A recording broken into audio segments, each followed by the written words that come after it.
Morning all. Yes, I don't look my usual self. It is now 5:30 in the morning.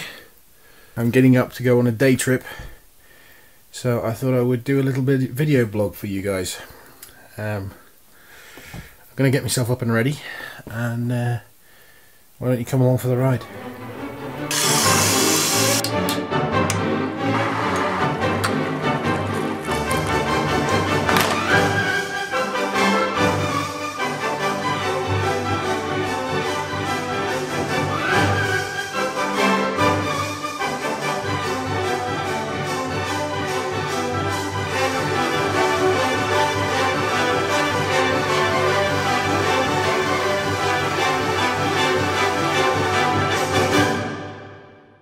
We're here at the NEC in Birmingham to have a look around the 2013 Autosport International Show and see what may be out there for owners of classic machines.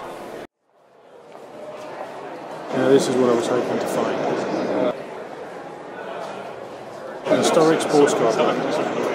In here you'll find all sorts of good stuff. So we'll go around the corner and we'll have a look.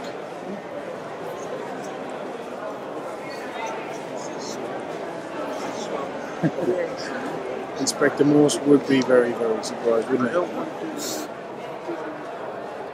Just shows you what you can do if you're prepared to think outside the box. Yeah. Someone's racing, or has raced, a Mark II Jaguar. Behind it there, BMW and M3. Not sure on the body chassis, I'm not a BMW expert. There is a Panamera, that's from the Touring Car Series, 1998. Over here, the Toyota, it's the Corolla, Toyota Corolla from 1986. And then the real gems for me, because these are all 80s stuff, the real gems, you've got this. Now I believe this George Bevan car has actually been featured in Retro Car, in an edition of Retro Car, and it was built specifically for racing. Very, very similar to a Herald and to some of the other cars that were out at the time. The ubiquitous Mini, winner of many things over the years, rallies, Monte Carlos and stuff like that. And then we've got, is that a Ford Anglia? Let's have a look. I'm not entirely sure, to be honest. Let's have a look. It is a Ford Anglia, 1963. Yeah. It's not the flying version as seen in Hogwarts. Yeah, driven famously to victory by Ronald Weasley in the race of the Whomping Willow, but nevertheless, a bit of sporting history. So if you want a classic, anything from a Mini to Sunbeam, even a Mark II Jag, yeah, you don't have to be road cars. You can do something a little more sporting. In a corner, hidden away, we found an Austin Healey Sebring Sprite in fantastic condition, so let's get a closer look and see if we can find out about the car and maybe its history. Who owns this? My father. Your father owns this one? Paul. And when we found it, it has been sitting in the barn for 20 years. Yeah. And the guy had died, and the barn fell on top of it. As it does. And believe it or not, the roof was right down to the door lines. It was completely flat. Yeah. Suspension had all collapsed. There was, people said we were mad. Yeah. We paid quite a lot of money for it even then. Yeah. And it took Dad, say, just over, must have been 10 years to restore it. 10 years? Yeah. It's all aluminium. Everything on it is aluminium apart from the bonnet. The bonnet should be aluminium, but that got destroyed in 65. So is that, I take it the bonnet's GRP, is it? It's a Archer's recreation. Brian Archer. Right. He does replicas of these. So we bought a 5-wheel bonnet from him. Right. Okay. So did you have to source original panels then? Or was it replica panels as much as we could? We actually reformed most of the roof. There's only 3 or 4 patches in the roof that aren't original. Right. I mean, if you have a look inside, you can see where the patches are, and where it's been reformed, basically. Right. Okay. I mean, the significance of this car is that, you know, Sterling drove it in early 60s at Sebring. Right. Pat Moss, his sister, also drove it. Right. Sterling actually thinks this is the only car that both him and his sister both raced. Okay. So a fairly significant piece of history then. Yes. Yeah, and worth restoring. It was the original creator, John Sprinzel. Yeah. This is his car, PMO 200, that was his registration. Right. And he built the first one of these, and this has actually had about 3 bodies on it over the 1960s. Any car show wouldn't be complete without a used car section, and Autosport International is no exception. Although, as you can see, these aren't exactly your average Ford Focus or VW Golfs.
Team Lotus, based in southern England, is a family firm, and one of the jobs that they can do is they can run an owner's classic, acting for the owner as a race team and management for those that own classic examples. Such as this one, a vintage F1 John Player Special, and this particular car is known and a little bit of a handful to drive, had a reputation of quite often biting the arse of the driver, putting them off the track and into the gravel. You'll all have seen, many of you will have seen exploded diagrams of various bits of kit over the years. How about an exploded car? It's the best way to see the engine in this thing. Expensive use of carbon fibre by the looks of it, which for its era, that must have been incredibly expensive.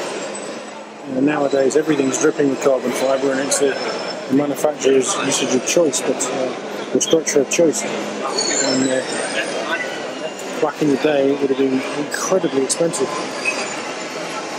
This you can see is a turbocharged engine, looking at that.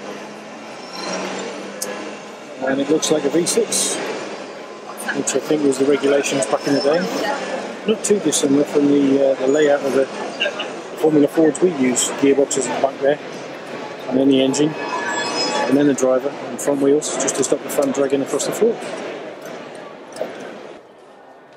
Regular viewers of the show will remember that in Series 1 we discussed the Bloodhound SSC, which is the new land speed record attempt, and this is that car. Well, you can't call it a car, can you? As we discussed, you know, this thing uses a V8 as its fuel pump and a few other bits and bobs that's just unbelievable in terms of engineering. It's just phenomenal to look at, and the size of it, you can see by the people walking past there, the scale of the thing is just enormous. Imagine sitting in that cockpit there doing 1,000 miles per hour. Just, I can't even think what it would be like. As ever, the British Army always gets in on the act, but they're not the only sponsor of this. A project of this type is so big, it couldn't be done without sponsorship. So there's a few of them across the side of the car.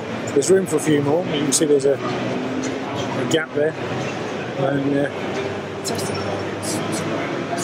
University, STP, all the usual sort of things. Oh, we've even got Rise Above the Rest. And here is some twisted Land Rovers. This is the 3 lineups that they have, or 3 of their lineups. You've got the Retro at the back there, which is based loosely on a 90. You've got the red here, which is actually black, and then this one is the French edition. They also do an Alpine, which is white and geared towards ski use, but as people that have followed Twisted before know, they can pretty much build you what you want.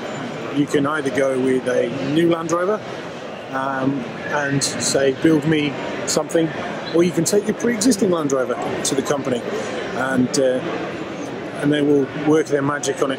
Current output, they're looking at about 125 units a year now, up from about 25 to 40 when they originally started. And yeah, these guys are going really well. So a bit of a success story really in the current marketplace, in the current economic climate. Here we go, this is a special one just for our director. He likes his American muscle cars, this film. That is a lovely 350 GT. They just don't make them like this anymore. They really don't. Well, that's it from Autosport International 2013. Come and have a look at us at Facebook and at our website, ReTREAD.tv, and we'll see you jolly soon. Keep watching, guys.